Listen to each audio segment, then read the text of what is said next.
NYYST. This is New York, Yankee sports talk. Swinging for the fences, knock it out the park. This is New York, Yankee sports talk. Christian and Chris, of course SGR. This is New York, Yankee sports talk. Homie, New York, Yankee sports talk. Record, rain or shine, grab your shades and umbrellas. NYYST, you're hanging with the fellas. Welcome back. This is episode 287 of the NYYST podcast presented by NYYNewsTV. I'm your host, Christian. As always, joined by my co-host, Chris. Yo. And filling in for SGR this week, my blood, my cousin, Jason. Hi. Wow, what a fucking week. What a week fucking intro. But it's okay because the Yankees lost, so we don't have to be electric today. Wow. Chris is pushing for the trigger button here. That's He's okay. pushing for it. Listen, it's going to happen. You will not trigger me this episode. It's going to happen today. No. I wish I had my Fauci mask. Oh, Jesus. I think my wife threw it away. Why would you do such a thing? Doctor, go Fauci yourself. He actually posted something today that he says, I know we're all tired of COVID, but we still have to wear a mask indoors. Suck my dick is what I say to Dr. Go Fauci yourself. You know what? You would let him too. Okay? Jay loves Dr. Fauci though. He's my favorite guy. I actually got the special mask made to cover my beard. You're so Libby when it comes to I am the COVID and Fauci. I voted for Obama. So.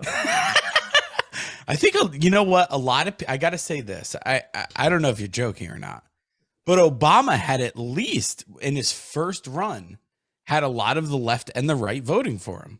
All right, you know, brought the country together. Now all of a sudden we're all racist again. Racism, so it's tough. All right. Well, what's not tough is the Yankee schedule, because despite the loss today, they still continue to win. All right. You know, this tough stretch that we asked them to go 7-6 on, they're 5-1 so far. So despite today's, it was a pretty brutal loss. We'll get into it. Yeah, it wasn't a good loss. So they're still playing really good baseball. So can I ask you a question though? What's that? Right off the bat? Because I said last week, you said 7-6, and I agreed, but I said, when you agree to a record like that, it all comes down to game by game. So they're 5-1 now. Are you okay with 7-6 still? Obviously not. Obviously not. So what are you okay with now? I'm okay with let's see here. I'm gonna do the math. 11-2. No. If they win 5 out of the next 7 games, 5 out of the next 7, can they do that? Okay, so 10-3. 4 out of the next 7. You got to get me at 10-3. You got to get me at least 4 wins out of the next 7 here. So they have to go 10-3 now, which is tough to ask for to start. But now that better be what we get. And they have to win next Saturday. So Jay, let's start here. Well, you know what? Are you a real fan? Like, do you watch every game? Here we go. He wants to. Here we go. Do I watch every game? No. Because if you're going to trigger me at some point today, I need to be on the offensive.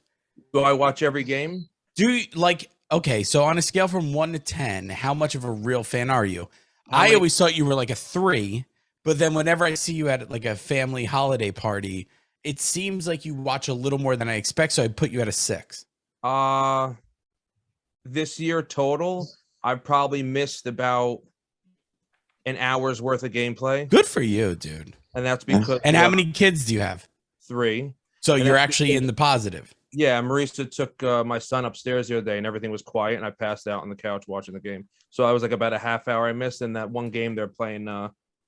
Where the hell? Toronto. They were playing at West, and it was a little later game. Okay. Might have been Minnesota. Yeah. No, I watch. And then when I'm at work, I get to listen on the radio because I drive the truck all the time. So he doesn't do anything at work. He tells you. I gotta say, who filled in for Sterling today? That was just not good. Ricky Ricardo. No, today was not Ricky Ricardo. Ricky I promise you, he's doing the next road trip. Then it was not Ricky Ricardo. Ricky Ricardo is phenomenal. Oh no, that's right. This is the first leg of the road trip. Okay, so Justin Shackle did these games. Okay, he wasn't bad, but he wasn't great. He was very. It was very it sounded like a caricature of a broadcaster. It just wasn't authentic. So was he trying to do John Sterling, or was No, he no, not at all. It was just, I can't explain it. Like, it just Better felt or worse than Carlos Beltran. Oh, way better than Carlos Beltran. Okay, so then Way better than Carlos Beltran. So I'll give him that. It just felt a little forced. I don't know. I think Ricky Ricardo's the guy to fill in when John goes. like goes in the ground, or just He's John Sterling, the second he retires, which is going to be after this year, he's going to die fairly soon after. You think so? I really do, and it's going to be tragic because as fucked up as he is, as much as he messes up, he's our fuck up. You know, John Sterling is our childhood of Yankee baseball. Yeah, I mean, it's weird. I think a lot of what maybe fans like maybe you're dealing with and hearing Justin Shackle is that's just not John Sterling. Maybe. And it's going to take some time to get used to it. Maybe, but I like Ricky Ricardo though. So no, I think he does an excellent job, and I think it's an easy transition for him because he already does all the Yankee games. He just does them in Espanol. Well, he's Latinx, right? Latinx. You don't have to get into that either. So. Okay?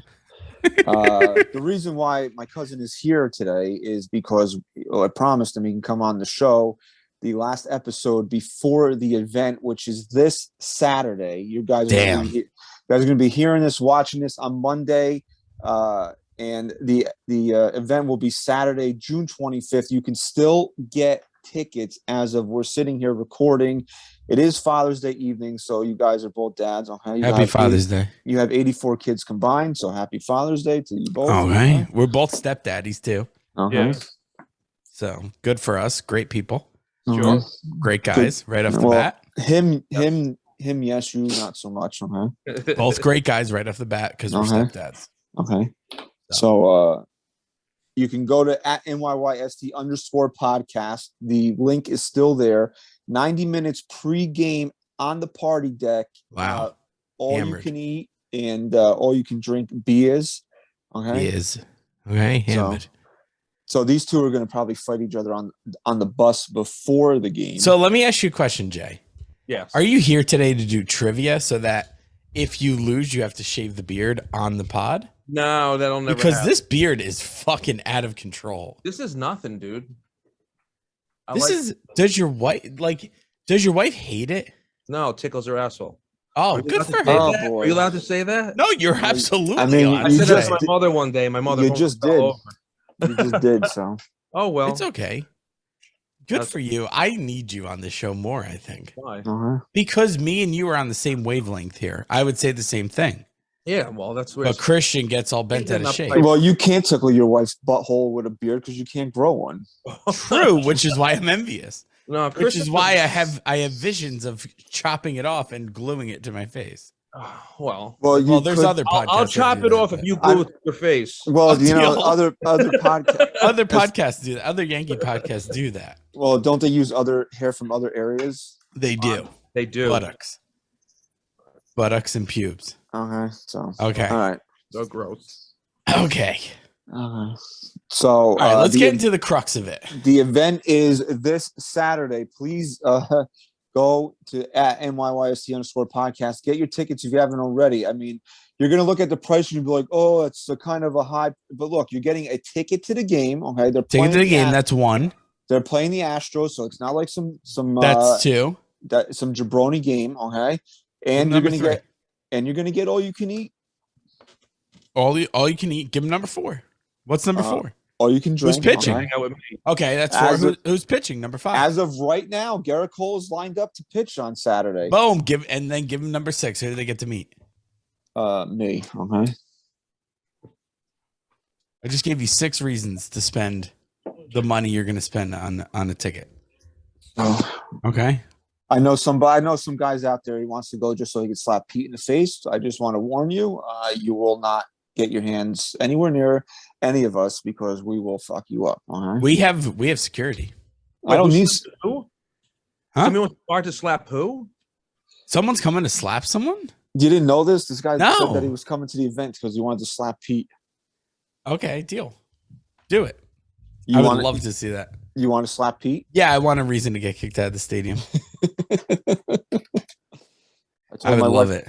I told your wife and my wife this morning it's going to be like the Outsiders. It's going to be the Socials versus the Greasers. I'm a greaser. I hope that. Well, I would hope you would want to be one. You don't want to be a Soch, do you? No, that's pretty much equivalent to a lib. You are. What do you call it? You're a pony boy, though. Okay? I'm pony boy for real. Okay. I'm a fat pony boy. I'm a fat, out of shape pony boy. Well, you got a week to get in shape, bro. Maybe you want to hit the gym. I'll give 1 week. I'll fast and I'll lift weights. Okay. I think you should do that for sure. Okay. All right. So let's get into the what crux of it. What we got to get into here today. Also go to patreon.com/NYYST. Become a patron of the show. $5 a month. Okay. My shows are worth that $5. It is. They are. Just for yanking material at the very least. Yeah. Okay. I don't know who wants. Okay, who wants to do that to that? But if you never know. Okay. If you're into that, we're not going to discourage you. If you have a fetish for POV right in someone's face talking about the Yankees, our Patreon is the place to be. All right. So okay.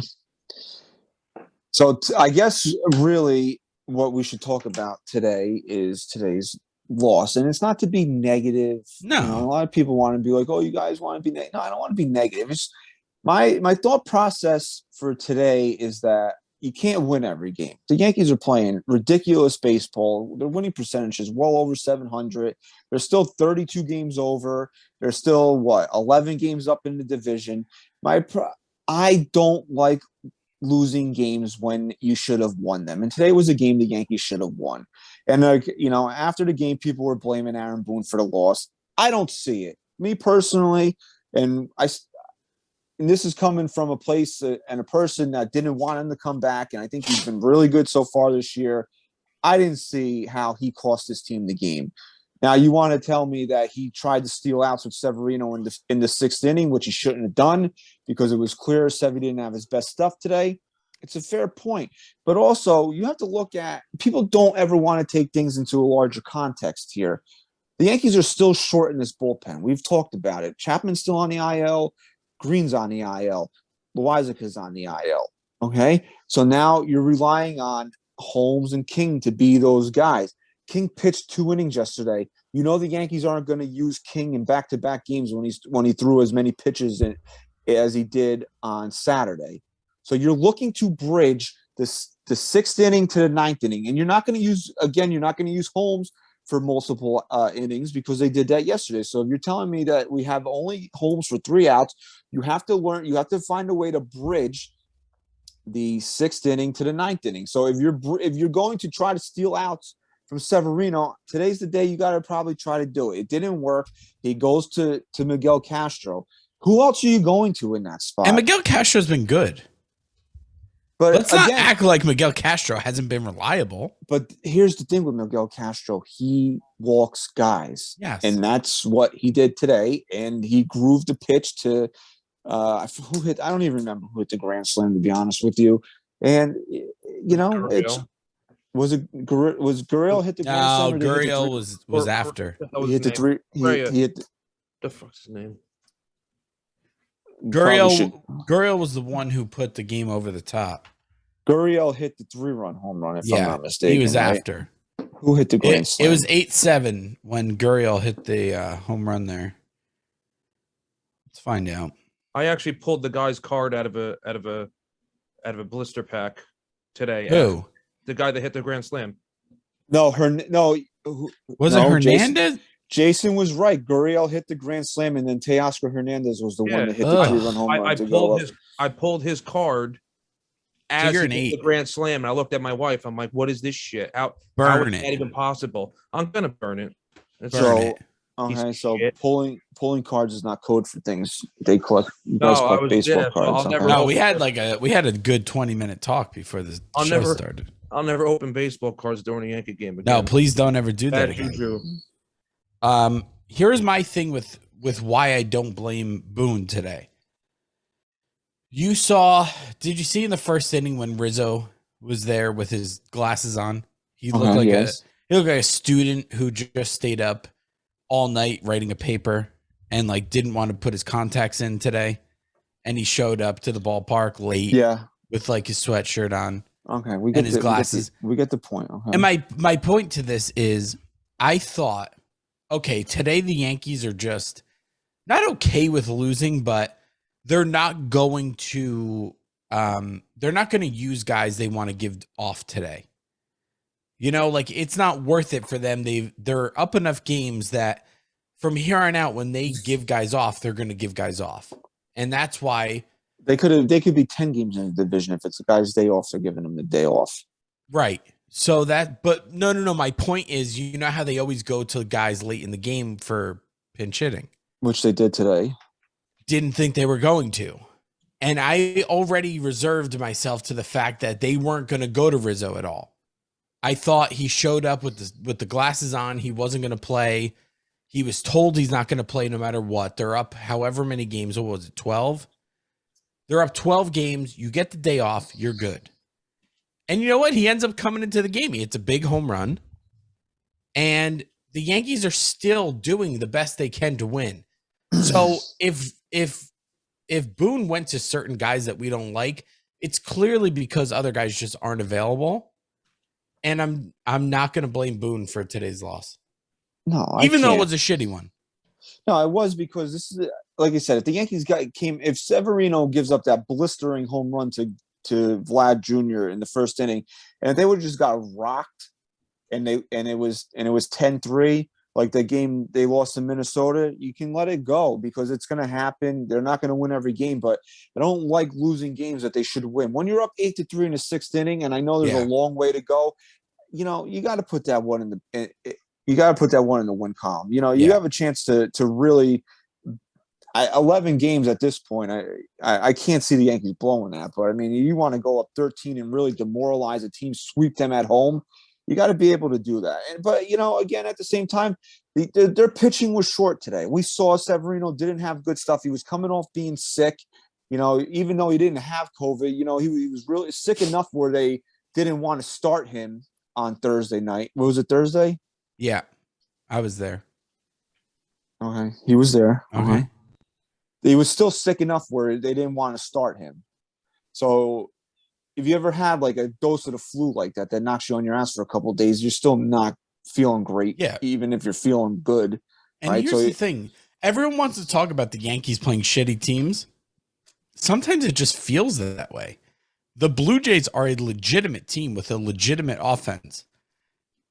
And you want to win every fucking game possible. When you're up 8-3, as late as they are, with the bullpen being the strength of this team, you have to win that game. So there's no excuses. It doesn't matter right now because 11 games in the division is fucking unbelievable. And we're not sitting here saying they have to win every game. But 8-3 in the sixth, you expect the Yankees to win that, and you don't want to sleep on a team like the Blue Jays because they're good. And I think a lot of what the issue was, I think people wanted Boone to go to Schmidt in the sixth inning, which I guess you could have, but I think maybe he was saving him. He just started, though. He pitched a few innings on Thursday. Did he? That's right. Maybe he wasn't ready. No, but I bet he probably could have given them an inning today, and Boone was probably saving him for later in the game. Probably.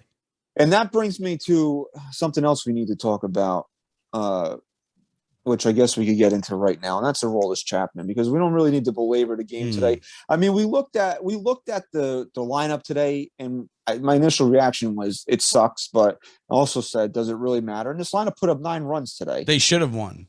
I mean, it wasn't the offensive fault. I mean, you once you go back to back with Higashioka and Marlon Gonzalez after that should be it.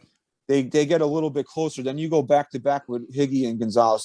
That's really where you should put the game away. And I know another thing, and a lot of people want to blame the umpire. And I think he did miss 2 pitches in the at-bat to Chapman where he ended up walking him. I can't continually blame the umpires for being bad. They're just bad. The umpires. It was 8-3, dude. It's 8-3. You have 5 runs. You have one, but exactly. Your one job at that point is to not give up a grand slam. You can't groove a fucking fastball right down the middle there. No.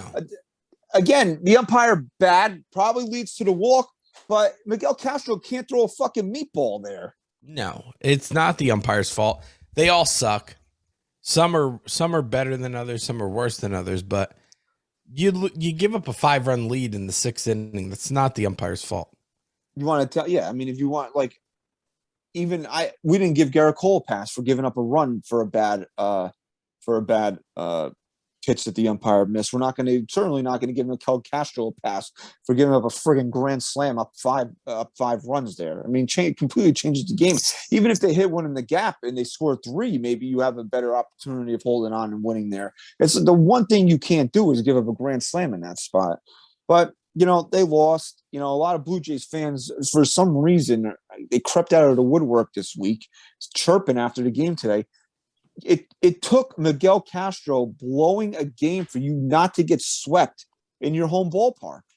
What are you chirping about? Well, I tweeted this the other day. They're the third best team in the American League. They're 11 games back. What are you excited about? Right. The top team is so much better than you. They're in a different planet. What happened between Torres and the pitcher today? That pitcher's a prick. He started. Who was it? Garcia. I don't know if you remember, there was beef with him in the Yankees at Yankee Stadium. He hit Donaldson, and the benches kind of erupted. He hit Donaldson with a pitch, and then he had something to say to Torres, and then Torres had something. Kikuchi hit Donaldson. I think that looked intentional to me. That looked a little bit. That was fake outrage on Josh Donaldson's part. No, he was pissed. No, he could be pissed. It could still be fake outrage. Why would it's not fake outrage if he's genuinely pissed? And then go up and hit a home run your next at bat. He was pissed off. I think. Yeah, he was genuinely pissed. I don't know what he was mad about. Why would you think that was intentional in that spot? Why wouldn't you? It was right at his ribs. Ouch. Like they yelled out, "Ow!" It hurt. It might have been mad that he got. Maybe he was mad that it hurt, but I don't think he thought. Why would he think it was intentional? The only thing, unless Kikuchi and Tim Anderson are best friends, he got the Fauci ouchie. Why would he think that was intentional? You're gonna go Fauci yourself. You're gonna set up. He used to play on the Blue Jays. Okay, and Kikuchi didn't when Johnson was there. Who cares? Well, you're trying to make Blue Jays are frustrated. They don't even care about winning. They care about getting back because they're resentful. Okay, well, it really showed they didn't care about winning when they came back from 8-3. So your thought processes there wasn't well, correct. My point is they'd rather hit Donaldson and show their frustration than to care about winning at that point. There was already a runner on, so you're going to give Stanton an opportunity with 2 runners on there because you're upset at losing. Come on, Chris. I don't know, you got to use your noodle a little bit there. It looked I will be the first person to say when a pitch does not look intentional because of the situation. To me, it looked very intentional. It was right in his ribs. The only reason I'd give him a pass is because the next batter, I forget who it was, but a lot of pitches were just kind of flying all over the place. Well, it was so Stan, maybe it wasn't. It was Stan was the next guy up, and he hit Hicks later in the game, I believe. And I don't think he didn't look like he had the best control today. So I'm not going to say that he hit Donaldson intentionally. So it was a rational outrage. It wasn't fake. I think it was irrational. Yeah, but we also know Josh Donaldson. He could have been mad about something else and just decided what's he mad about? Did his wife cheat on him? Who knows? I mean, he came up, like Jay said, he came up and hit a 3-run homer after that. I mean, if that's what he needs to motivate himself, I guess. Okay, so let him. It's not fake outrage, is my point. It's maybe irrational. If you're going to argue with me, pissed. You don't just take your bat and fucking bash it in the ground. I mean, you could if you want to. And you thought he was hit on purpose. I can think that he. Personally, all right, here's how I'll say it. Here's how I'll state it. Okay. If I'm Josh Donaldson, I right off the bat maybe don't rationally put things together and say that fastball came right at my fucking rib cage. I'm taking it as intentional. Yeah, but Josh Donaldson seems like he's kind of a prick and like a narcissist. He is a prick, and so, he is a narcissist. He would sit there, and I feel like he would be like, "Oh, they were trying to hit me," and just be pissed off about it regardless. Fine. You know, any pitch that probably hits Donaldson, he probably thinks it's on purpose. Fine, fair enough. But don't you think you just said it yourself? He's kind of a dick, and he's a narcissist. Don't you still think it's genuine outrage? Yeah, absolutely. I think he was fucking mad. He threw that bat down. He was pissed off. He was still pissed off. Gets up, cracks a fucking homer. There's an next at bat, and goes like, "Yeah, shove it up your ass." And and then then he once struck we do out. the rest, then he strikes out, and And when it an counts asshole. most. Yeah, like an asshole. But Well, I whatever. mean, it shouldn't even came to that, but it But did. here's the thing with Donaldson. Just like we were talking about Sterling before we came on air, Sterling's our fuck up, right? Like he fucks up every call, but he's ours. He's our asshole. He's our blind 88-year-old. I don't think we said that off air. Yeah, we did. We said that Sterling's like our guy. No, I'm pretty sure. So that was Josh on- Donaldson is our prick. Like No, he's I'm saying- our prick now. I'm almost pretty sure that we had this conversation while we've been recording. Really? Yeah. Oh, that'd be a bad look. But now I don't think we did though. Yeah, but you didn't say Donaldson was our prick though, so now it's no. So my point is we can compare the two. Donaldson's our asshole now. Right? He's our narcissist. He's our prick. So if he wants to get mad about thinking a pitch was thrown at him, I'm going to take his side at this point. Okay, Yeah. you take his side, okay? Okay. Runs after it. I don't give a shit what the hell he gets mad about. But then Fair enough. don't go down swinging 2-3 more times after that. Fair enough. So Saturday's game, the Yankees won. They got to Manoa a little bit there, scored 4 runs. Yeah, just a little. Yeah, how about Aaron Hicks with the with the big hit in that game? Dude, I hate the guy. And You were rooting for him to strike out there. no. Here's the thing. I'll be honest with you. When Aaron Hicks comes through, I'm happy. And in the moment, I'm not rooting against him. I'm always rooting for him. But there's like a little part of me that still finds it hard to root for him. I can't root for him. I'm rooting for the uniform. So if I'm he's rooting in for it- the uniform too, but for Aaron Hicks, if someone told me he could go on a tear where he goes 15 for 20 and hits 3 home runs, one of them being a game-winning home run, I don't care. In that stretch, if someone tells me I'm getting a decent deal for him, I'm dealing him. was a decent deal. Like if you can get Well, is there free any free deal at this KFC for a point? week? No. $10. Let's just say the Yankees can get a legitimate outfielder. Okay. I mean, they could if they want to. Can Aaron Hicks I don't know build his value enough for you in this year where you're not taking a guy who you would easily say is a better outfielder than Aaron Hicks? If you're wait a second, so you want Aaron Hicks to build his value to the point where you can trade him for something legitimate? Nope. No. So My point is, can he build it for you personally enough where you'd be okay with the Yankees declining a legitimate deal with another team? I don't trust him. Who's a fringe guy that is probably better than Hicks that could be available? Fringe guy? Yeah, like who's a guy that you could probably say is comparable to Hicks that might be available that the Yankees could deal with? Kosuke Fukudome. I'm sure. I don't think he's playing anywhere right now. Okay, Fukudome. Can Aaron Hicks build his value enough from now to the trade deadline that you wouldn't take another guy over him? Probably not. I mean, what if he goes on what's a tear here? If he hits 500 from now until the All-Star break? Yeah, sure. Are you forgiving him for all that he's done thus far? So he's had one good year and 3 weeks in a 10-year career here. Correct.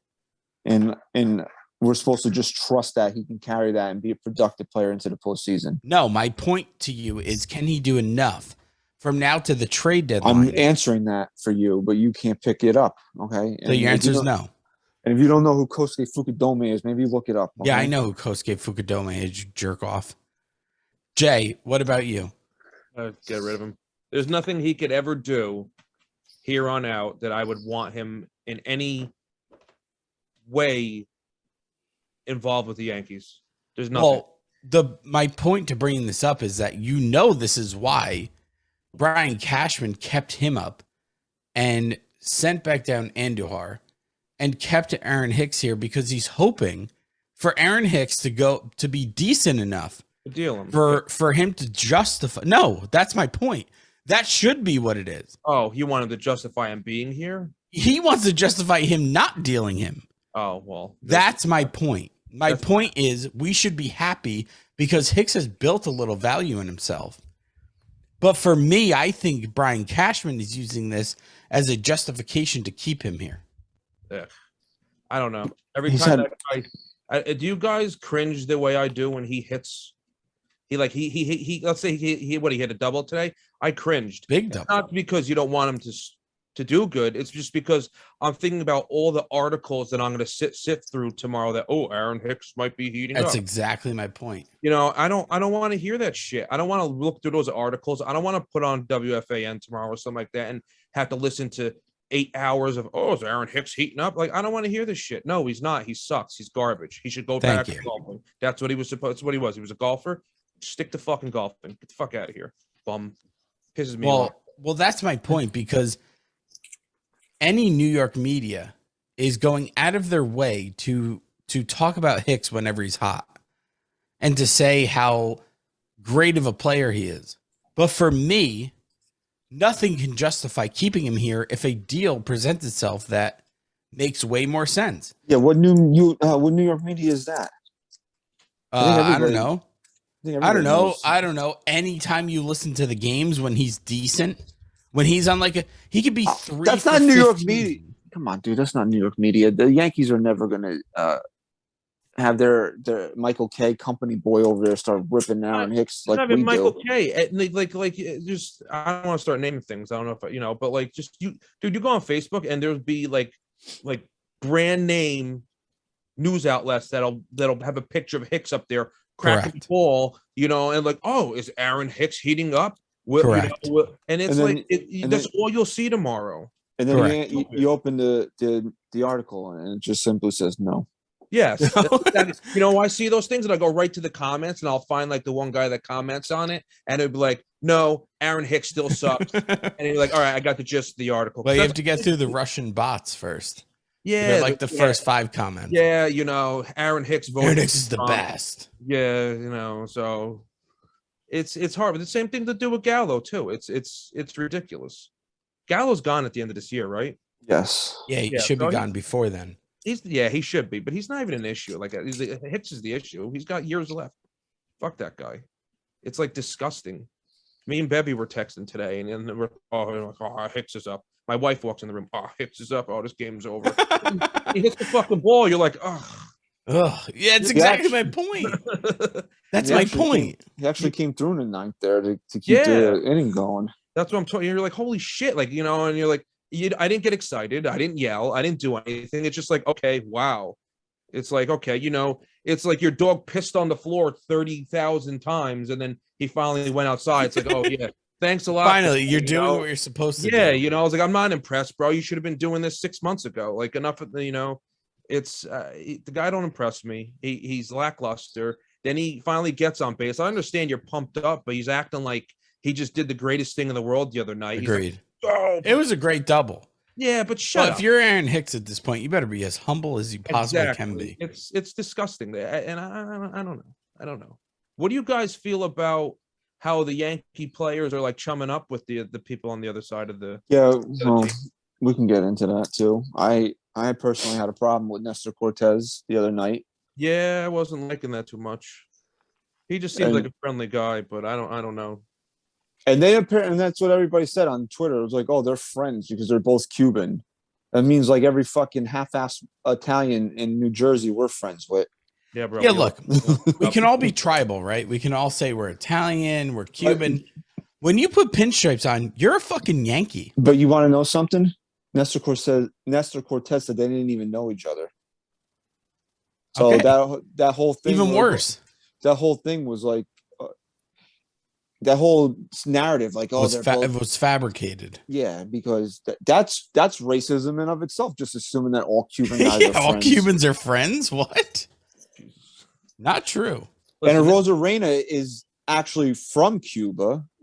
I mean, if you didn't know, you can look at Nestor's forearm every time he's on the television screen. He has a fucking Hialeah, Florida tattoo on his arm. So, well, there's two issues for me that arise when I see players get chummy like that. The first is that we hate these opposing players so much. Like, we take so much energy to absolutely hate these people sometimes.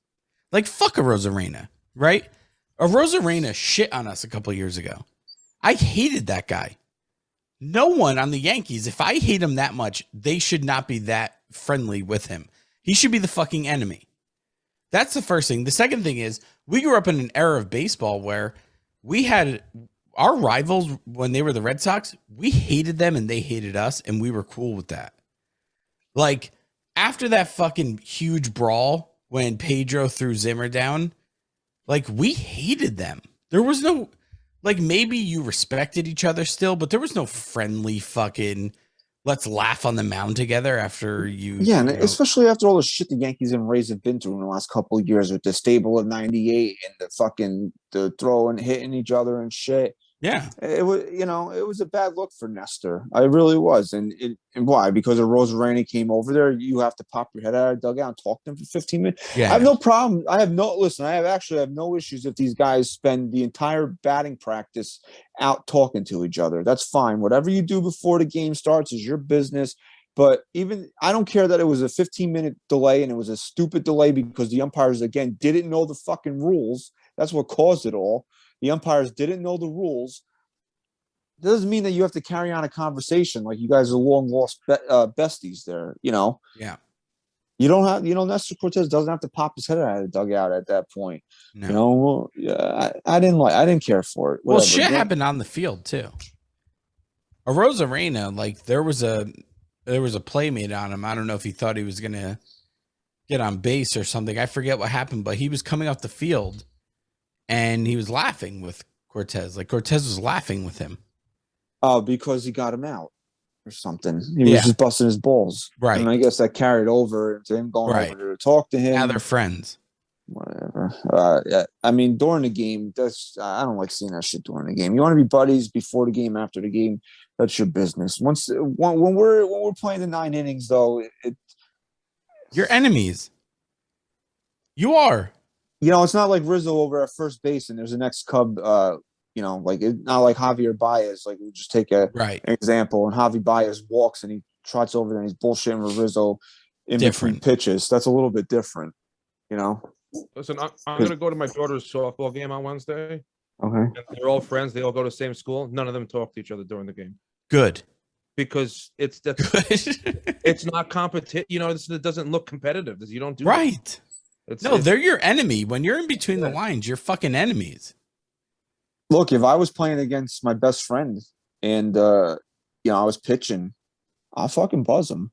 I threw right at one of my best friends. I'd be talking. He caught it.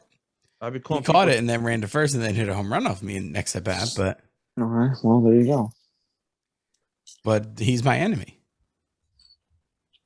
I mean, my enemy is Aroldis Chapman, though. I think. Let's talk.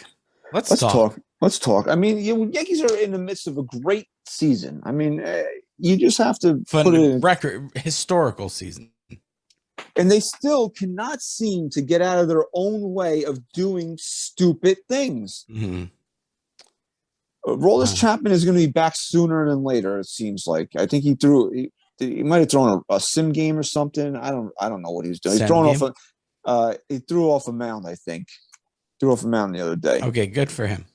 And Boone said that Clay Holmes is not the closer. He said that Clay Holmes would get great. He said that Clay Holmes would get the most high leverage inning and would also close some games. And now people are like, well, that's smart. Clay Holmes should like let's say it was Bichette, Vlad, and who's their cleanup hitter? Kirk. Let's say it was 2-3-4 in the seventh inning. And it was 2-3-4 in the seventh inning, and that's when he chose to deploy Holmes. And people are like, well, that's smart. Why wouldn't you do that? Because haven't we seen enough of Aroldis Chapman at this point in the ninth inning? Please. Aroldis Chapman can implode with the 3 guys from the fucking bench warmers coming up in the 9th inning. So don't tell me that Clay Holmes should be deployed for the best part of the lineup, because it does. If Aroldis Chapman is bad, it doesn't matter who he's facing. He's going to blow the game. And don't you want a security blanket for Aroldis Chapman? Don't you want to be able to recover from him having a bad outing? Do you really want to have your season end potentially on him giving up another soul-crushing home run?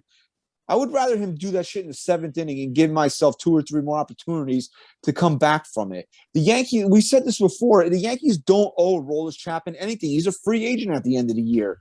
You don't have to placate this guy's ego. What Clay Holmes has done, you want to talk about historic, the guy hasn't given up a fucking run since opening day. He's a broke the record. No, I didn't break it. I think he's just about to. No, he broke it. I thought he was The franchise record. I think he's an inning below. I thought he was 31, or did he pitch again? No, the record. He broke the record the other night. 29 2/3, was it? Yeah, but I think that's he puts him in like the top 4 or something like that. I thought it was For the franchise. I'm saying. Oh yeah, Mo held the franchise record since '99, I believe. So what is? So what am I? So what was it? It was the top 4 like ever then? So ever probably. Oh, because I think he's like at the record's like he's at like 31 or something. Yeah. Like that. Like the record's like 32 or something. He's right there. Yeah. So here's my thing. Clay Holmes, was he available today if they needed him?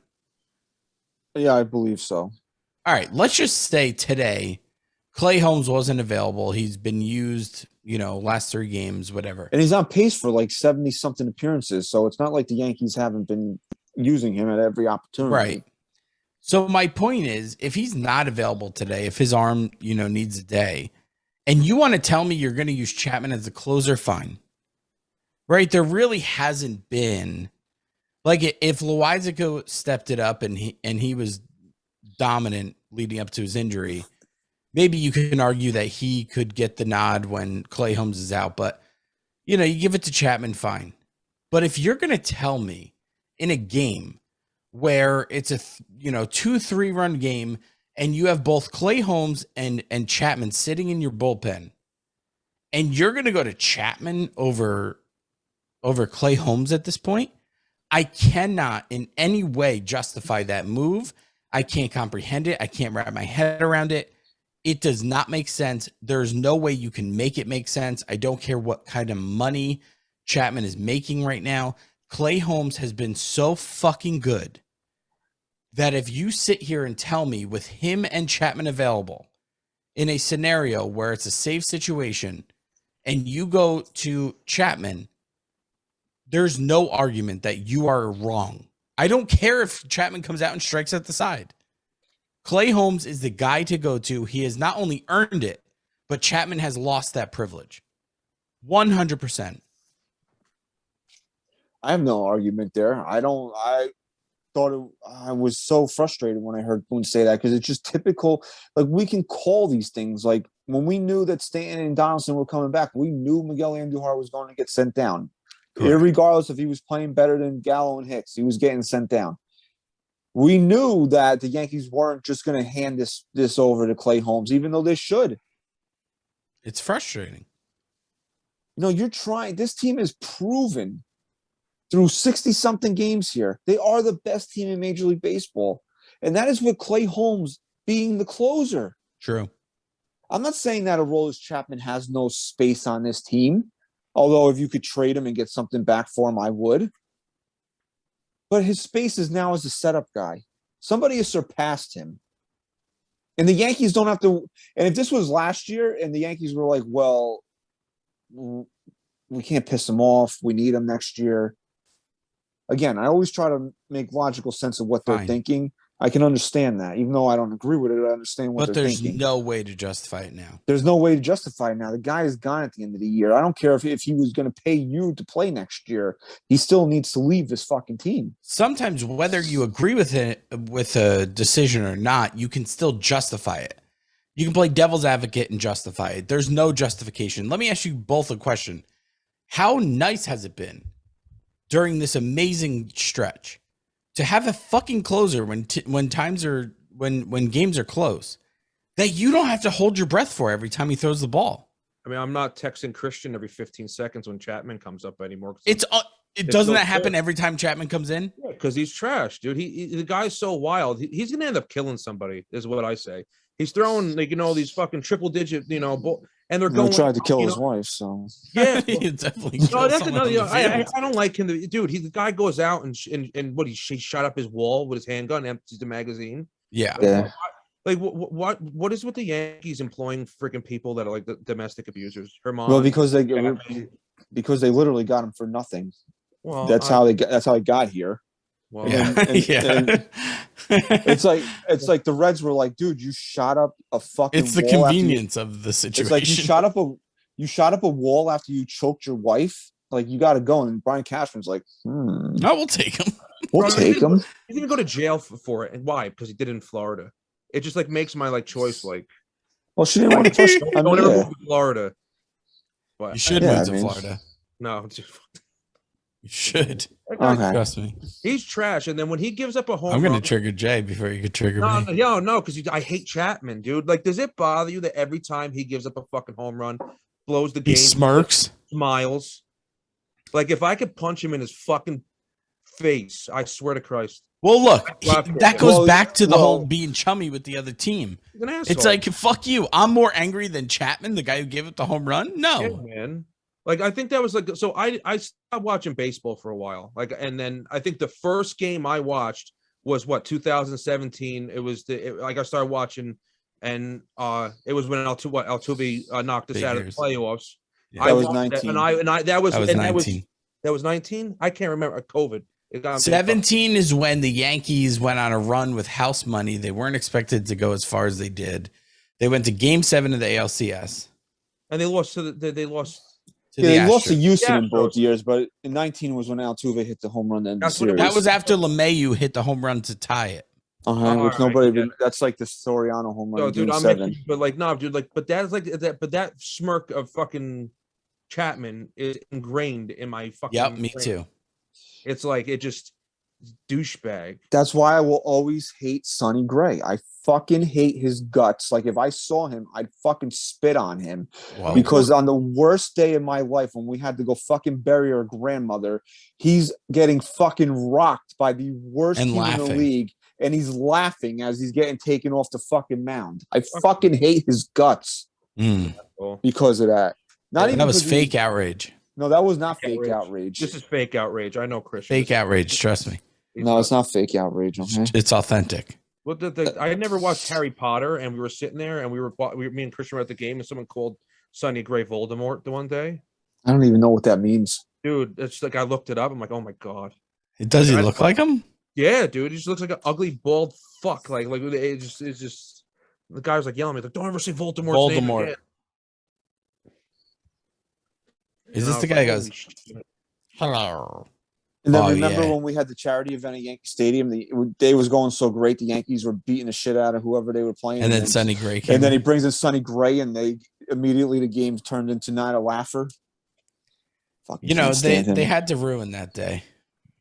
They won still, though, right? Yeah, no, they won. Yeah, What was it against the White Sox? I want to say it was Texas, but I'm not Texas, sure. yes, Texas. For sure. Texas. We're all. Isn't there a song like Texas where my exes Oh, my go? exes live in Texas like I'm George Strait. Okay, We are going to start banging. there you go. All right. Aaron Boone. Aaron Boone, A+ for me so far. I don't know if I go A A+. minus. I think he's been really good. A minus. I just got another tweet that said, today's loss all on Aaron Boone. Like, Okay, fine. Fine though. Like, okay, let's just assume that's fair. Okay, fine. That was only the 17th fucking loss of the season. Like, if we're gonna hate the guy, fine. I'll jump on board. I jumped on board last year. But how are we gonna hate the manager right now, man? This fucking team. Let's just talk for 1 second about what this team has done. This is not just like some like fucking random fluke of a stretch where this team is playing well. This is historic at this point. What Or we're if they- watching every single day. Do you know what I said to myself when the Blue Jays took the lead at the They'll end come of the back. game? I said to myself, oh, they just want to play come from behind today. I didn't say, oh, this team sucks. Oh, this team blew it. My first thought was they just want to come from behind and win. Yeah, sure they did.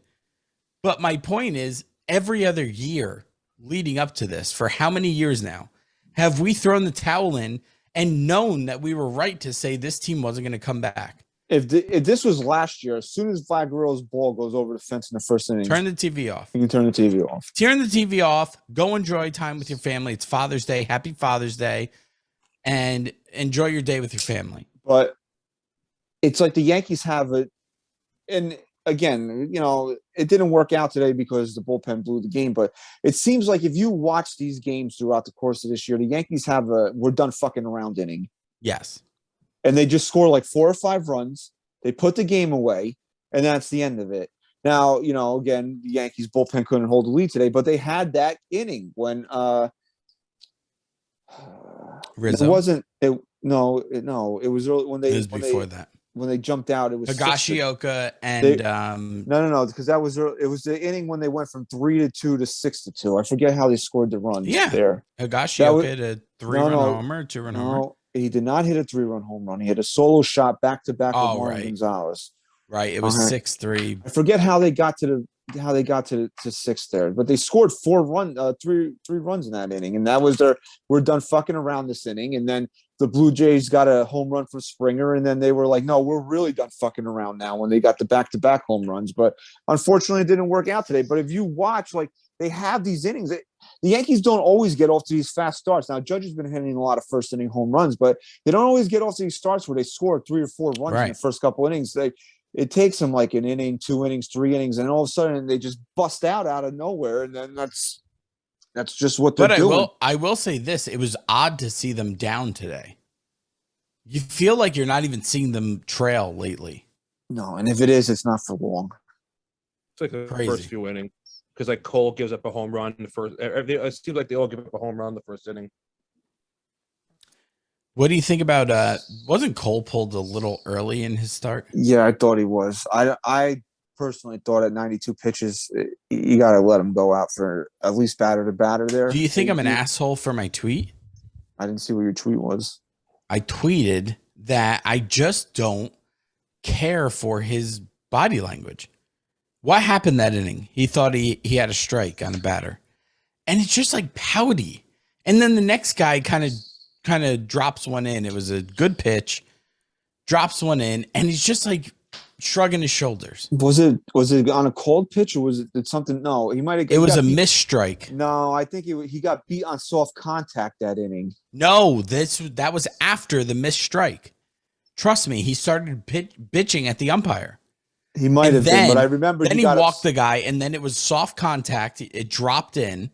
And he kind of like shrugged his shoulders, and he continued. He didn't give up any runs that game. No, well, he ended up getting out of it with the double play. Right. Which he was pumped up for, which I love. But leading up to that, I tweeted that I just don't care for his body language. That's not an ace body language. No, but it is, though, dude. Because it's not. Not the pouty. Not the fucking, you fucking dude, Cole. Listen, nobody's look. You're fucking not an ace. Chris is a Cole sympathizer. That's the problem. Yeah, you really are. Okay. You're a fucking apologist. You're a Cole apologist. Absolutely. Okay, I'm not going to deny it. I'm a fucking Gerrit Cole apologist. But if you look through the history of Major League Baseball, a lot of aces are fucking divas, and they act like that. So don't act like this is something new that Gerrit Cole did. Yeah, fucking Randy Johnson wanted to fight his catchers all the time. Yeah, I like that. When Cole came here and he was Greg Maddux was like this, and he's one of the greatest pitchers ever. So don't fucking tell me this is. I want to hear what Jay is. This is new to Gerrit Cole. Cole didn't act like that when he first came here. When he fucked up, he was pitching good because he had his sticky shit. You know, he's sitting there, he's pitching good. He's not acting like that. He's getting aggravated when he's not shrugging his shoulders. And then he walked off the mound, confidence. He would get, 100% up. So when he got pumped up after he got out of that, with he had 2 people on base with the double play, wherever it was at that inning, he got pumped up. I'm not gonna lie. Like, I was like, okay, I like Cole. Like for that. Yes, I love that. That's what I want to see. When Gerrit Cole sits there and acts like my 6-year-old, I don't want to watch that. Agreed. Shit. Get out of here. It's not fun to watch. Like if I'm if I'm sitting there, gripping the side of my couch, like, come on, and then I watch my ace, 30-something $million, just like, Get pouty that over a happened. missed call. Big, no, absolutely not. You need to be like, when Severino told Boone to get back in the fucking dugout, I'm not coming out. It like my hairs on the back of my neck stood up. Like Cole seems like he doesn't want to be there half the time because he doesn't have his spider tech anymore. I don't believe that. It's like he's like I don't know if to me it seems like he's not as confident as he used to be. Okay, so if we want to bring spider tech into it, I will say this. Spider tech is not the reason why Gerrit Cole was as dominant as he was. I think he's proved without it that he's been just as dominant, but his demeanor has certainly changed since that day when all of this came out. Gerrit Cole has doubted himself every pitch of every game since that time. And I don't know what it's going to take for him to not be that guy, because an ace doesn't allow, and you said this yourself, and you're only going against it now because he ended up getting out of the inning and not giving up a run. But an ace doesn't allow a bad call to get in the way of his dominant performance. And Gerrit Cole was right on line for that until he got the double play ball. He pouted. He was pissed. Then the next guy, soft contact. He was annoyed. What did I say was my biggest concern about him? His confidence. Yeah, his mental makeup. Did I change my opinion? I change my opinion so as on long that? as you're not changing that opinion, I think we have a lot to be worried about with Gerrit Cole. Well, I'm allowed to do whatever I want to do. You told me that Gleyber Torres was washed up, so 100%, and I was wrong, and that's fine. And I'm so glad to be wrong, because Gleyber Torres has been a fucking joy to watch. I don't think it has anything to do. It probably. Oh, you don't think he's changed demeanor wise since the spider attack? No, I'm not saying his talent. No, I'm not saying what he's think capable he's changed of. demeanor. Why? Something happened after he got hurt, combined with that, because I don't think he was like this post spider attack until he got hurt. When did he get hurt? That was bullshit. In September. At the end of the year, I don't believe September. He was pitching. Like he was hurt. He was pitching hurt. He was pitching hurt, which is why I had an issue with him taking the ball in the wild card, because I'm all for our aces taking the ball even through pain. But when you had a rotation like the Yankees did last year, if you can't give me even a resemblance of ace Gerrit Cole because you're hurt, don't take the ball. You know what? He might, but not this year. You can make that argument. Last year, I don't know if they've really had anybody that could have stepped into that role. What was Nestor Cortez's ERA in the last month of the season? What was he going to give him? What was he going to give him? 3 innings? Okay. Okay. And then what? And then maybe what? Someone else comes in and maybe the game is still intact. Gerrit Cole fucking blew his load in the first inning. Look, I'm going to sit here and tell you that he was good, but you also don't act like he left the game down 6-0. So you're an apologist. The Yankees actually lost that game. If you really want to be fair about it, yeah, Cole sucked. He gave up 3 runs in 2 innings. He gave up 3 runs. Is not what you're paying this dude for. Absolutely not. But the Yankees didn't score in that game. So that's a game. Did Sevy get the loss? No, Cole did. Oh, Cole ended up getting it, but Sevy was really Severino gave the up big blow. Yeah, Severino was really, they put the game away with him in there. But that's you want to talk about differences between this year and last year. The Yankees can't afford, if Gerrit Cole gives up 2 runs in the first inning of a playoff game, the Yankees last year, as you saw, they can't come back from that. This year, if he gives up 2 runs in the first inning of a playoff game and he settles in and pitches well, you have no worries that the Yankees would be able to come back from that. Yeah. Jay, real quick, on the spot. Season ends today. Game 1, ALDS. Who are you giving the ball to? Right now? Right now. I don't know. I feel like I'm biased, but I'd give it to Cortez. I feel like there's not much that has to happen for me to say Cole should get the ball. Because before his last start, I'm thinking he's done enough to sway me away from giving him the ball game 1.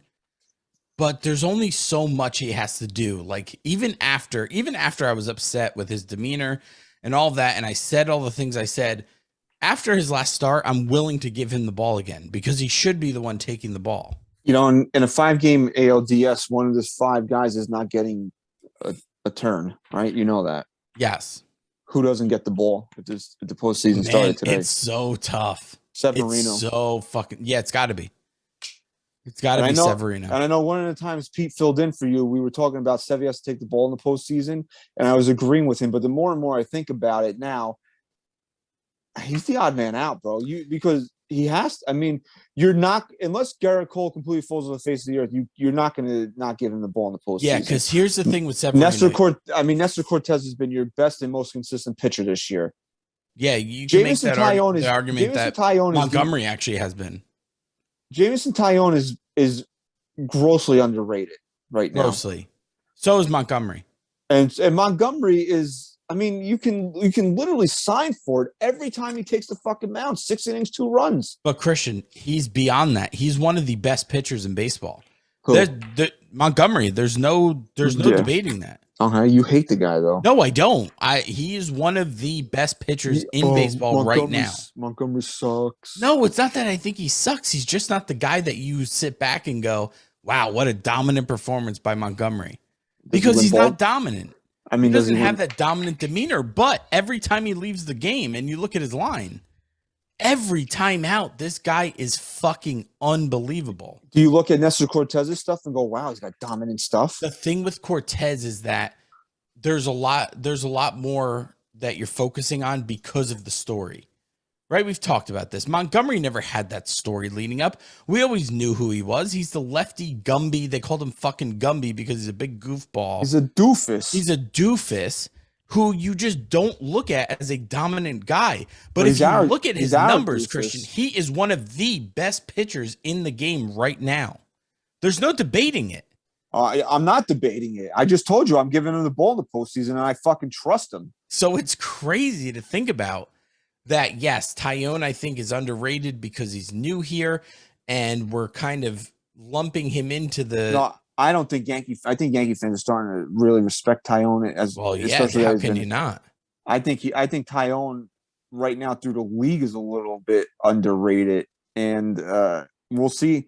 We'll see. That's going to translate into him not being really. Well, sorry, just had to throw it in. Why would you say that?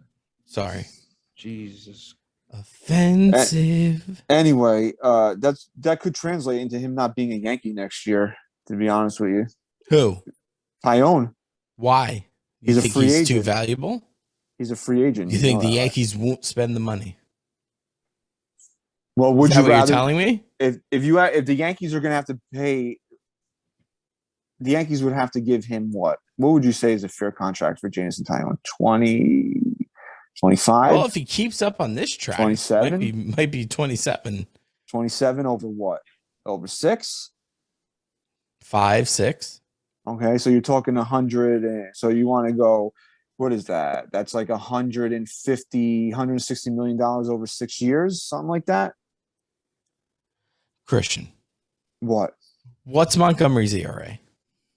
It's under 3. I don't know how low it is exactly. It's under 3. 2.72. Where does that rank in Major League Baseball? Is it top 15? 15th. Okay. That's fucking Jordan Montgomery. Who are you not giving the ball to in the postseason? I just told you. It has to be Luis Severino. It's got to be. Because here's what I was going to say about Sevy. The Yankees haven't given Sevy an opportunity to really blow up a game. If you've noticed, Sevy seems to be the quickest leash out of any pitcher. That game in the beginning of the year. He told Boone to stay in the dugout. The Yankees were playing with fire there. I thought he should have been taken out because I think he gave up 3 runs already. And he ended up winning though, right? And he was teetering. Okay, well, maybe when he asks them to give him the opportunity to implode, they do. But for the most part, the Yankees are pretty quick to get him. Right? He hasn't had that moment, but it seems like he's the most inconsistent. So his ERA stays pretty low because he's going somewhat deep, but they're not allowing him. You're going to tell me he hasn't pitched well this year? No, he's pitched phenomenal. But out of all the guys that have pitched phenomenal, I think you make the best point. I think you have the best option with Severino because of the fact that he hasn't been the most consistent. And I think his ERA would be a little more inflated if the Yankees didn't have such a quick leash on him.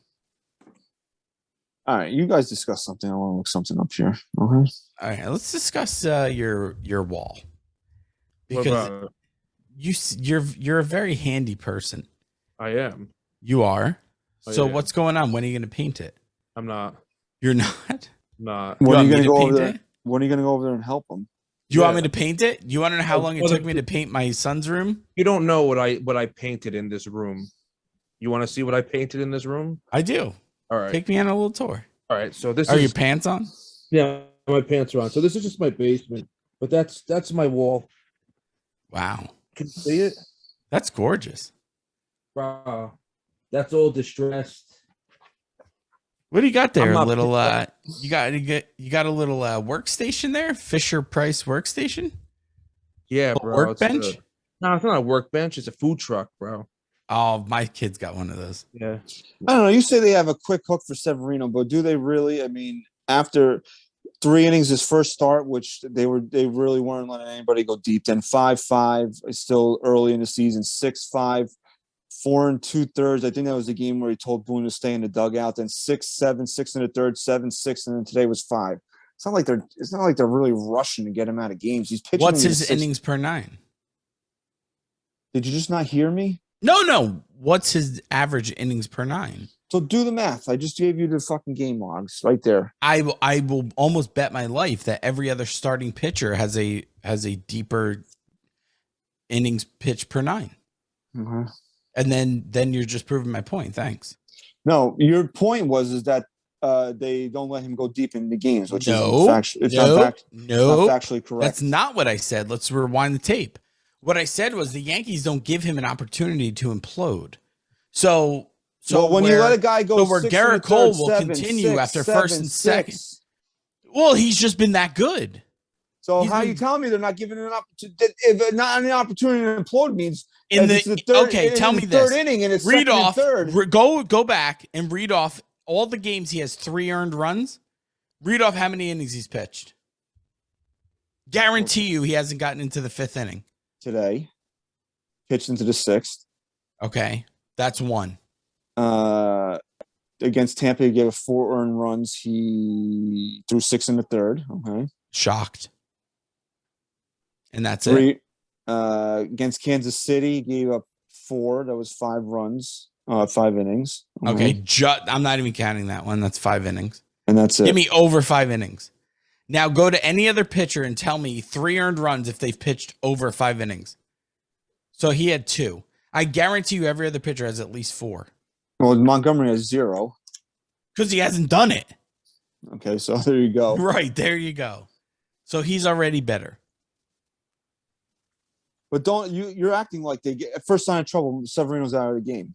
It's not the case. That's what your statement was.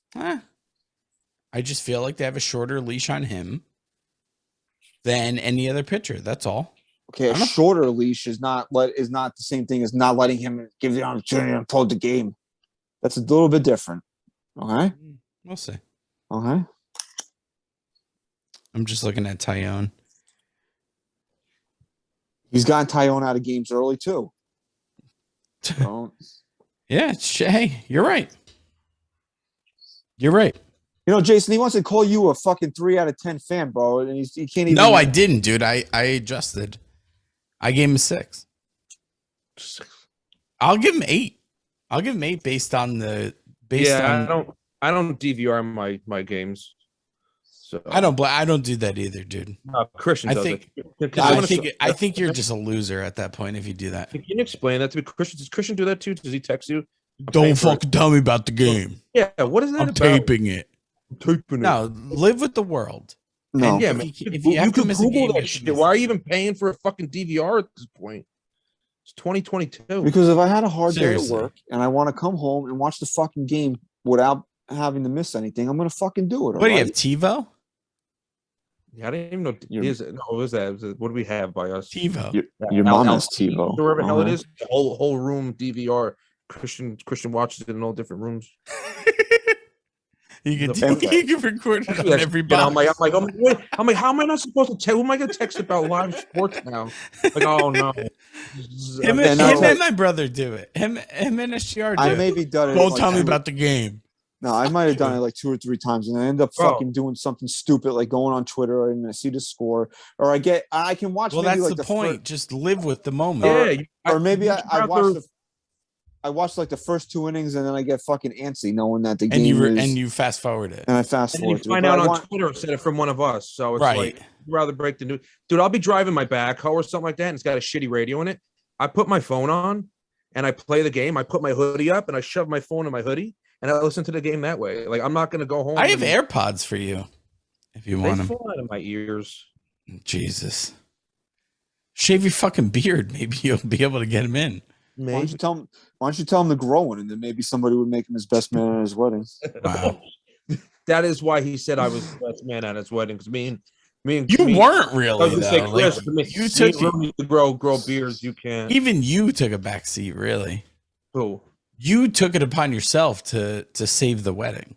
Oh, from who? You Who would I save it from though? from just the possible catastrophe that It was Chris going to Perini could have. He wanted to roast Christian. I'm like, listen, we can't roast Christian. You Not saved the the way he wedding. wanted to. I think he wanted to like The I don't most know, what was- irresponsible person I knew growing up in high school was the most Cool. responsible Yeah. person at your wedding, and saved it. I saved. Yeah, that was gonna because he was. But I know what Christian did. I don't think his mom needed to hear about those things. So I was like, No. no, let's keep His the poor mother. Yeah, my aunt. I couldn't. Pretty, let shit I'm happen. pretty sure she knows. No, Your but poor I mother. don't know, man. She There's doesn't things know that I you did that my- fucking angel dust. Yeah, she doesn't need to Well, know. now she does. Now she does. Yeah. She doesn't even know you were driving around high on, under her. I never drove high on angel dust. Never. No, we said shrooms. I never drove on shrooms either. Oh, okay. That, Yeah. No, I never Yeah. drove on shrooms. No, never. I did them. First of all, I only did them once. Yeah. Well, it's Yeah. yeah. Yeah, me too. Never done them. No, I've never done a bad thing in my life. I would never recommend doing them because it's just, it wasn't, it was fun. And then it was like, what the fuck am I doing with my life? I'm an upper kind of guy. We should do them and then watch Aroldis Chapman pitch balls. Aroldis? Yeah, He doesn't deserve you to know his real name. it's Aroldis. Shut the fuck up. Bro, I got fucking 3 kids. I know, dude, I and, want- you, I and you're wanna being bang my dragged head on up. this podcast. Nah. I didn't Aroldis Chapman say in the beginning of the year or something. He's like, "Oh, I thought it would have been easier to win a World Series here." Well, maybe stop fucking ending the season on giving up home runs, bro. Maybe he should stop worrying about driving around New York City in 6 or what is like a fucking mini tank and all that shit. Taking Yeah, himself. with the suit. Hey, I'll say this, Jay. You're definitely going to be like anyone watching this who's coming to the event. When they see you, they're going to be like, "You're the fucking dude with the beard that was on the last show." Yeah, bro, and they go, "Come talk to me," and I got all the juice on both these. This is fucking- our last episode, right? Up until the Ever? event. You can be the last episode ever if you wanted to. Ever. This is the last episode ever, man. You're on. No, you're. I mean, I'm not. I'm just gonna be here next week, but you can definitely. I'll bounce. If you want to do that, I'm getting there. It's because Maybe Jay's going to take over for me. Yeah, no, I'm good. I want to take a fucking nap. Yeah. no, we're almost I'm done, amazed man. that you're not hearing the screaming. That's why, like, I like. Yeah, I can't hear you. You have a great microphone going. It's wild. Like, I try to watch a game and all I hear is. Yeah. So That's like, kids. I gotta like Well, text Chris I'm- or somebody I'm a little- to get updates. I'm a and little stuff. surprised. Like my kid hasn't tried to like fucking barrel in here like she did the last 2 times we recorded. She's like fucking like a little tank trying to run into the door. Do you have a favorite kid, Jay? I just can't. Yeah, of course I do. Everyone does, right? Everyone does. Yeah. Everyone does. Yeah. But we know it's not your youngest daughter, Chris. We know that for sure. We know that's your. I'll tell you what, man. She's getting there. Oh wow, she's climbing up the Every day. leaderboard? Every day she goes, "Daddy, can we watch the Yankees?" I say, "Yeah, we'll watch the fucking Yankees." And then she begs me to take her to the game. How old is she? She's only 2. That's cool. Daddy, you take me to Yankees? So Sure. Fia keeps asking to watch you guys on the podcast. Is Christian on Oh. tonight? Is Christian on tonight? Then I leave for work as she runs downstairs. She's either like Marissa's texting me. Oh yeah, she fell asleep on the Yankee game last night. She's watching the recap on ESPN. I'm like, what 6-year-old does that? I love that. Yeah, bro, she's pretty cool. So she ripped open That's great. 24 fucking packs of baseball cards with me today. My kids open them with me, and I love it. It's Yeah. my favorite thing in the whole world. Cool. My older daughter, she's cool, but she don't give a shit. She just wants to sleep in her room. Yeah. No, she's a teenager, dude. So Yeah, that's, she just wants to go and play softball, and then my son's just a little asshole. he's also not even a year old yet. So. Yeah, but he's always a little. So asshole. you just, in so many words, told us who your favorite kid is. Yeah, she's not my favorite at the moment. At the moment, it changes It changes hourly. Yeah, This is why you only have one kid, so you don't have to pick favorites. Yeah, you're smart, dude. yeah, dude. But Although my daughter has just recently been like, "Daddy, that she sees the Yankees on TV and she goes, Aaron Judge," and I was like, "No, babe, that's not." Yeah, him." my daughter too. Is that weird? it was like And I'm like, but no, Daddy will take it. Like, Daddy's very happy that you know that name now. And Judge, that's what Callie says. But I'm And like Judge, really like I want to teach her about Aaron Judge, but I'm like, what am I going to fucking waste my time with this? wasting your time. no, teach her the right things, and the right things is teaching her how to hit buy now on Amazon or eBay, and then you can blame it. That's what I did. I got a bunch of pocket knives that way. I'm like, oh, she hit True. buy now. What am I? What am I? No, Gonna I do? meant like wasting my time. Like, is he going to fucking walk out the door at the end of the year because the Yankees are fucking idiots? Yeah, Teach her about Giancarlo. dude. It's not How the does- same thing, though. Giancarlo, no, dude. He's not. No way. Everybody likes Judge. He's a household name. How did the Yankees not lock him up? You think about that. That's like future generations. It's the biggest mistake they'll ever make. When Well, the we're going to find out how bad this relationship is, and this is what we'll end the show on here, is that the Yankees and Aaron Judge are set to go to battle in a couple of days here. Their arbitration hearing is set for June 22nd. I just don't, and I know that this season is not supposed to impact the arbitration case for last year, but I don't see how the Yankees can go into a room and try to convince somebody that they shouldn't pay Aaron Judge $21 million for this year. Yeah. No, someone should go in there with lipstick on to kiss his ass and be like, "Oh, here, take this." And suck it, dude. Just go all out. He always has to take it to that next level. Because it's true. It's bro, like listen. Honestly though, if I was him and Brian Cashman was like, "Yo, I'll put it in my mouth," I'd be like, "Listen, dude, I just give me a fucking Just check, give me all the right? money, and then Just give me- Cashman would do it. Hopefully. They have Honestly, to what I would like to see, I don't know how it would happen, especially the Yankees aren't home, but the Yankees are based out of Tampa, so maybe it would happen. This thing should not go to a hearing on the 22nd. Never. Aaron, what do you want? Tell me what you want. It's like when my daughter comes up to me and she goes, "Daddy, I want a snack." What do you want? I want a snack. Okay. What do you want? Tell me and I will get it for you. Right. Okay. That's what it needs to be. Aaron, what do you want? I want 10 years, $333 million, and I want a billboard outside of Yankee Stadium saying what a fucking idiot you were for not doing this sooner. Okay, done. Here's the contract, sign it. Here's what someone said to me the other day. This was actually it was probably about a month ago. I said that the Yankees should just fucking I said it's June whatever. Aaron Judge has 20-something home runs and 0 contracts from the New York Yankees. And someone replied and said that he said that he wouldn't look at any contracts midseason. My response to that was, you give him a contract that he wants and can't say no to, which, like we said, I think the Yankees were pretty fair in their offer. It doesn't mean they're off the hook for not signing him. But I promise you give him the right deal, or you say to him, "What do you need for this to happen?" And then you're willing to do that. He's doing a deal midseason. There's no question. So there's no rebuttal to the fact that the Yankees still haven't signed him. No, because especially that they have this hearing in place. It's like they still have to talk money during the season. If Judge goes and says, "I want 21," the Yankees are like, "Okay, we'll give you 21."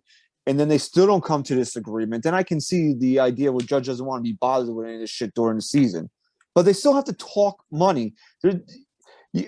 This is just going to be the biggest fucking blunder in the history of this organization. If they go in there, I mean, they're going to go in there and they're going to try to present their case why they should pay him less, which is a mistake in and of itself. How are you going to try to convince somebody that this guy doesn't deserve every penny that he fucking wants right now? And I know, again, I understand that this year does not come into play in the arbitration hearing for last year, but it's just a bad look. Call his agent. Just call his agent. Be like, listen, you want 21 this year? We're dumb. We're stupid. We'll give you 21 million this year. What do you want for the next 10 years? What do you want for the next 9 years? What do you want? Well, here's the biggest issue.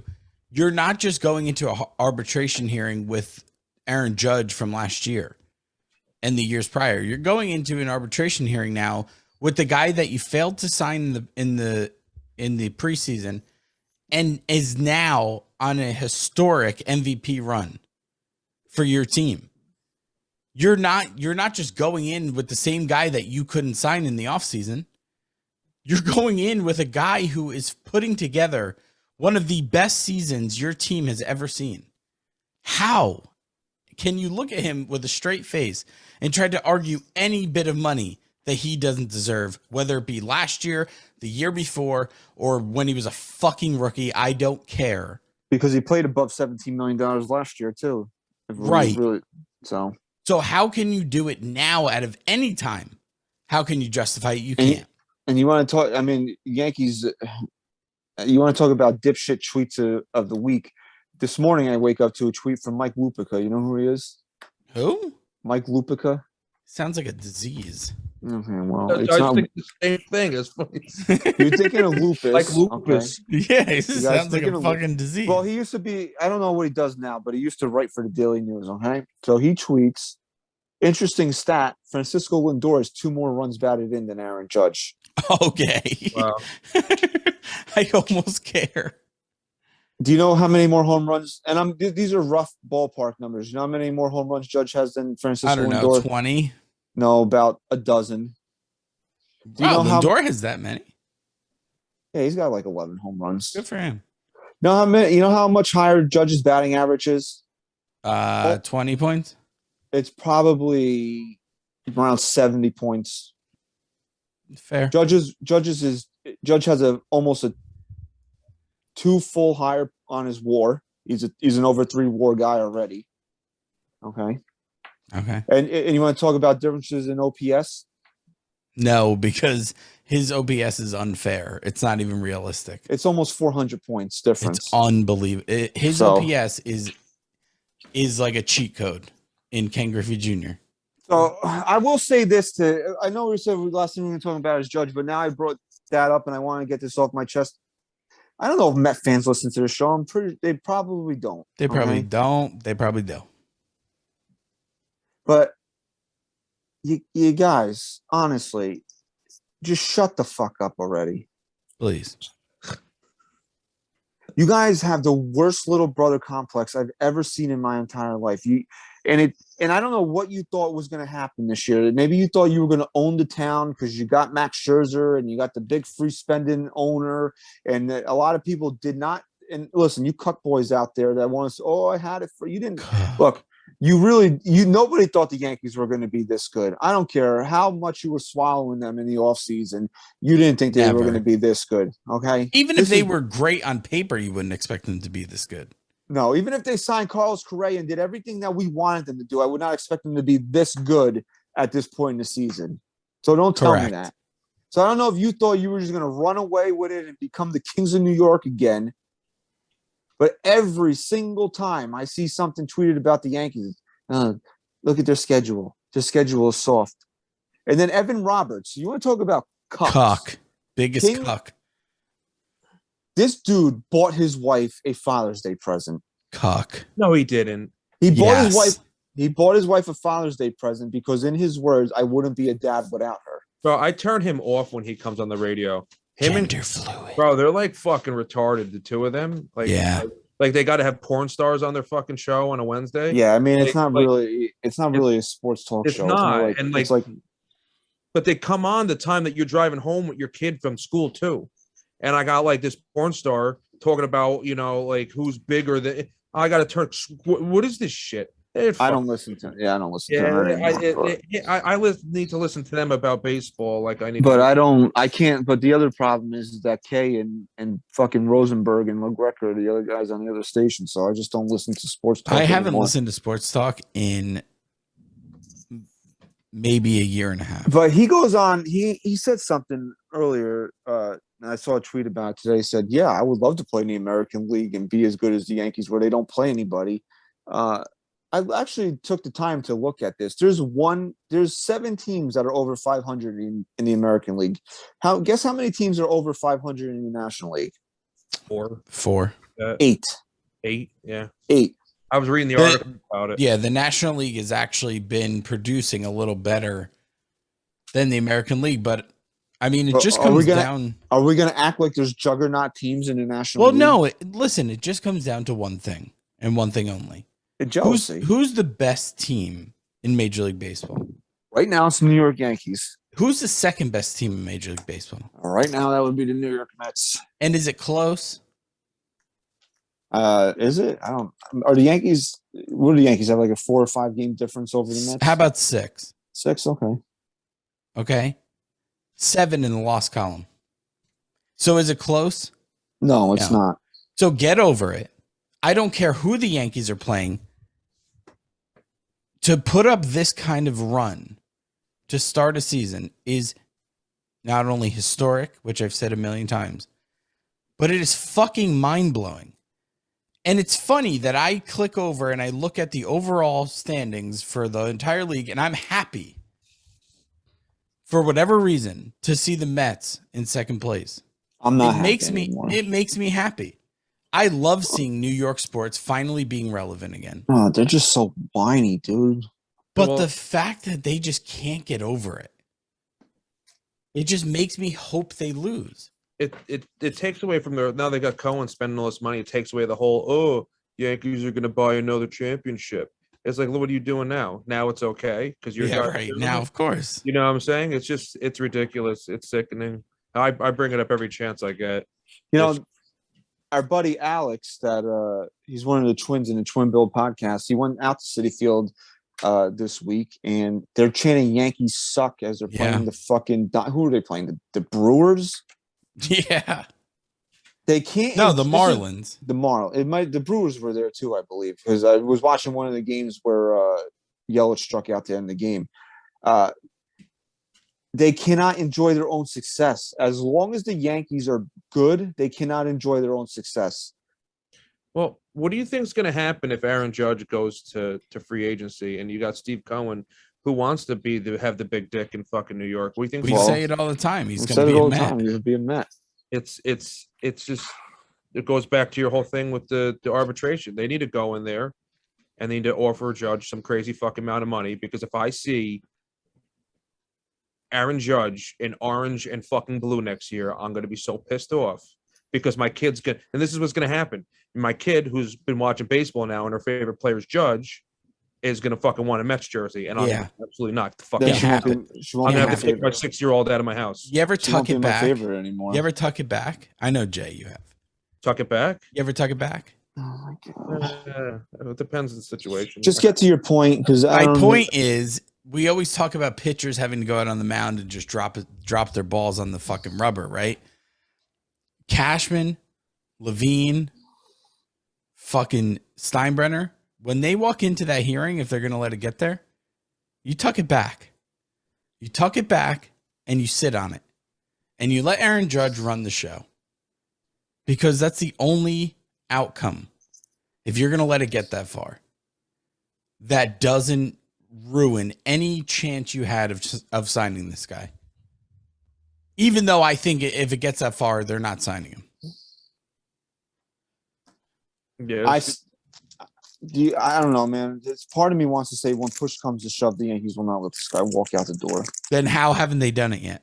Because it's not. Because what are they waiting for? For his home run numbers to double, for his batting average to go up 20 points? What are they waiting for? If they're not going to do it now, are they looking at some type of trajectory of his season that it's going downward? No, but are we at the point where they can't sign him anymore? No. That's my point. That's what I'm saying. I think before it's all said and done, I'm going to hold out hope that they're going to get this done. So you think they get it done before it goes to a hearing? No, I think they'll get it. I think they'll get it done in November, December. They're going to make us sweat. See, I couldn't disagree with you more. They'll make us sweat this out. No, at that point he'll go to free agency because he'll want to use the leverage to get more money. Right? Why? He'll never do it at that point. Tell me right now. So you're always putting yourself in the shoes of the Yankees, which makes you the rational one. So put yourself in the shoes of the Yankees as a business owner. Mm-hmm. If your plans are to sign Aaron Judge, why are they not happening right now? Do you, in your mind, see November, December that his value has gone down, that you won't have to spend more because other teams will be in play? What's the market? It doesn't matter what the market is. Judge is setting his own market. Judge is the market. And you have someone across town who's willing to spend anything on him just to spite you. Would he do that though? Yes. Maybe they're banking on would He's a billionaire. These guys would Judge do that? Would Judge really take? All right, then generational money. What would you do for your kid? Right. Anything. If it meant generational money for you, Christian, you would put a fucking Red Sox fucking jersey on and you'd fucking walk around town for, it wouldn't matter. Absolutely. The Yankees are offering me $12. Yeah, but we're still talking about ridiculous amounts of money here. This is still generational money he's going to walk away with no matter where he goes. So you think that Aaron Judge should just take a hometown discount because he wants to play here? Oh, people are talking about give him the C and he'll take a hometown discount. What that's it's not money. It doesn't mean anything. Bro, my only point is that if your plans are that you have to sign him, you are doing it now.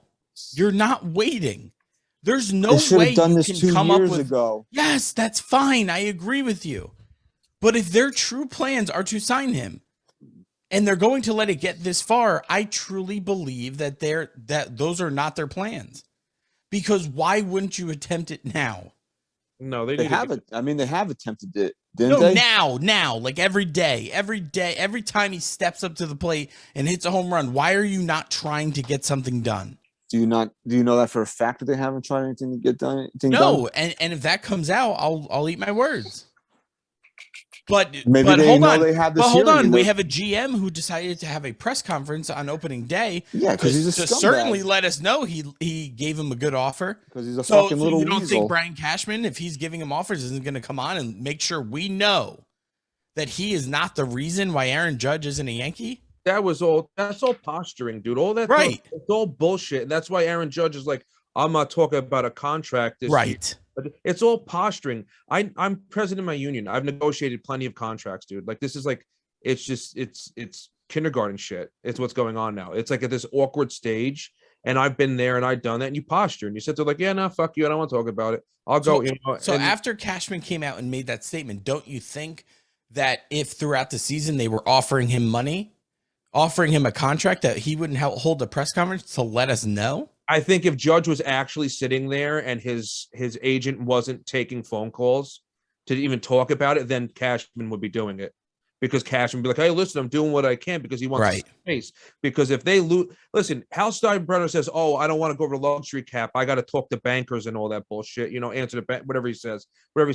How do you answer to your investors and all that shit when you let your biggest money maker walk? I'm the investor. Oh, you're the investor. Well, hit me off, bro. Like, how do you explain that? Like, oh yeah, I'm the investor when I go in there and I fucking spend the money that I spend. You know what I'm saying? Like, how do you explain that to your fans? I just let my biggest money maker walk out the door, and it's probably gonna go fucking a few miles down the road over the Whitestone Bridge to fucking Queens and play in Citi Field. You can't justify it. It's the biggest crock of shit. And then as a Yankee fan, do I want to hear about your investors, Hal? No, shut up. You sound like a fucking cuck. Fucking Steve Cohen's the one fucking your girl. Shut the fuck up. Sign the fucking guy. I don't want to hear this shit no more. It's ridiculous. And like legitimately, that really is. Judge is such, he brings the crowd in. He brings the kids in. When we go to the game on fucking Saturday, count how many Judge jerseys you see. Every kid will be wearing a Judge jersey. And the kids aren't wearing, you know what I'm And saying? you want to know what the crazy part is? He didn't manufacture that. The Yankees did. Yeah. Because kids were wearing Judge jerseys when he was hurt. Oh shit! They didn't care. They were told that this guy was the face of the franchise. Yeah, because the only thing you see in Yankee Stadium that's like somewhat geared towards a player is the Judge's fucking yeah. game. They gave him that after 30 seconds of being here. Yeah, no, and we're gonna let him walk. Like, get the fuck out of here. Can't. Okay, they let him walk. Okay. Okay. All right. Honey. Well, while Aaron Judge is here, we want you to come out and see him, and we want you to come out and hang out with us this Saturday, June 25th. Again, tickets are still available at NYYST_podcast. It's going to run you about $130. I'm not going to tell you it's going to be cheap. Okay, we know inflation. Okay. Okay. Joe Biden's inflation. Okay, it's Putin's fault. It's the big oil companies. We know that. Okay, Certainly Putin's fault. Okay, it's not everybody else's fault. Okay, we know that. Okay, it's everyone else's fault but his. Okay. But we do know that he's an old man that falls off bicycles. Okay, so sad days ahead. But you can put that all behind you and have a good time and hang out with us, hang out with the fellas, hang out with my cousin. Okay, and the entire cousin's gonna be there. Okay, and the entire NYY News TV team will be there. Okay, 90 minutes before the game, you will get all you can eat. You get chicken tenders. Okay, Everybody loves the chicken tenders at Yankee Stadium. Apparently hamburgers as well. Okay, hamburgers. Okay. Hot dog, ballpark staple. Okay, that's fine. Okay, Chris likes wieners in his mouth. You get to see him put one. You'll get to see him put one in his mouth. Okay, please, foot long. Okay. Okay. And of course, alcohol, beers. Beer. Okay. If you're straight edge, drink diet beer. Okay. Okay, straight edge. They will have diet Coke for you as well. Okay. So you get all that. Plus, you get watch the Yankees take on the Astros. So everybody says Yankees don't play tough teams. The second best team in the American League is the Houston Astros. You'll get to see a good game. Gerrit Cole is on the mound. I know a lot of Yankee fans have not gotten a chance to see this guy pitch live. If it's not exciting to you, then I don't know what to tell you. But I'm selling myself on it. Right now, he's lined up to pitch Saturday. So, and look, Houston's the number 2. Like you said, they're only 8 games back. So we want to see everybody out there. Everybody that listens to the show, everybody watches the show. We wanted to see you guys out there. Come support NYY News TV. Come support NYYST. We want to see you out there. And go to patreon.com/NYYST. I'll be back sometime during the middle of the week, probably after the Rays series concludes, if the game doesn't end at fucking 4:00 in the morning. Okay. Maybe Chris will appear on Patreon once. Okay. Doubtful. No, I'll do it. I would love to. Jason, appreciate it, man. Thank you very much. Thanks, bro. You were great. Thanks for sitting in. Okay. See you Saturday. I can't wait to see your beard in person. Can I touch it? You can touch it. Can the listeners touch it? I'm a germaphobe, so no. You are a fucking germaphobe. Okay. Touch my beard. I'll touch his beard, and then you can shake my hand. There you go. That's a boom. I'm watching. Okay. Watch Chris. How do we say it? Watch Chris touch his beard, and then watch us watch the game. Watch Chris touch his beard, and then you can shake my hand. Okay, and then you can shake his hand. Okay. So please, again, we're looking forward to everybody being out there at the stadium on Sunday. So we'll just take a quick look ahead at the game time. Saturday. Jesus. I mean, at this point, if you don't know when the fucking event is, then just don't even listen. Don't even come. Okay. All 7-10 starts against the Rays. Gerrit Cole tomorrow, actually, taking the mound against McClanahan. It's another good pitch. They're playing in the tent, right? Circus tent. Everything's listed as TBD the next 2 days, but I think Cortez is supposed to pitch on Tuesday. Yeah. And then it's if you want to go out to the stadium back-to-back days, it's not a bad idea because Friday night is Nasty Nestor T-shirt night. Okay. Yeah. So there you go. Get your T-shirt, wear it to the event. No, you can get your NYY News TV merch and wear it to the event. Yeah. Okay. Ask Pete to expedite it. All right. You got somewhere to be? Okay. Putin? No, I got a text. You got it was my father. Oh, this late? Your dad's up this late? Yeah, man. Okay. He's a fucking gamer, dude. He's a gamer. Okay. Gamer. Still selling people cars. Okay. All right. No, we got laid off. Okay. Yeah, I know. I heard about that. Tough times. You know, inflation gets to Biden's you. America.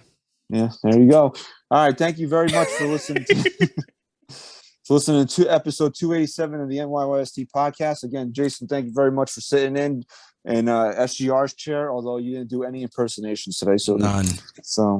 And you didn't really trigger Chris, so fans are disappointed. I don't know because me and Jason are on the same wavelength here. Yeah, we're gonna do it in person. We'll video it on the bus. Do you want me to trigger him on the way out the door, Jay? You want me to do it? Well, go for it. Jason, who's the first person to see my daughter after she was born? I was. Who's the first person to touch my daughter, hold her? That wasn't. That doesn't trigger me. That's your problem. No, that's not my problem. That's something you have to explain to your daughter when she's old enough. Because the first time I let him hold Ava, you know what he said to me? Did Jason hold her yet? I did. I said, "Am I the first?" Whatever. He's gonna pretend not to be triggered. You'll regret it. He's triggered shit. You'll regret it. But then so will she. Meg will be like, "Oh, she'll resent you for it." He'll be mad once I get my confirmation done and I become her godfather. Wow, that's fucking crazy. That's when that's crazy. I never did my confirmation though. Yeah, that's why. There you go. All right, thanks guys. Appreciate it. For all the listeners, hope to see you out there Saturday night. Jason, do you have a catchphrase you want to use on the way out the door? Fuck Fauci. Fuck Fauci. There you go. All right, Dr. Go Fauci yourself. All right, Chris, say goodbye.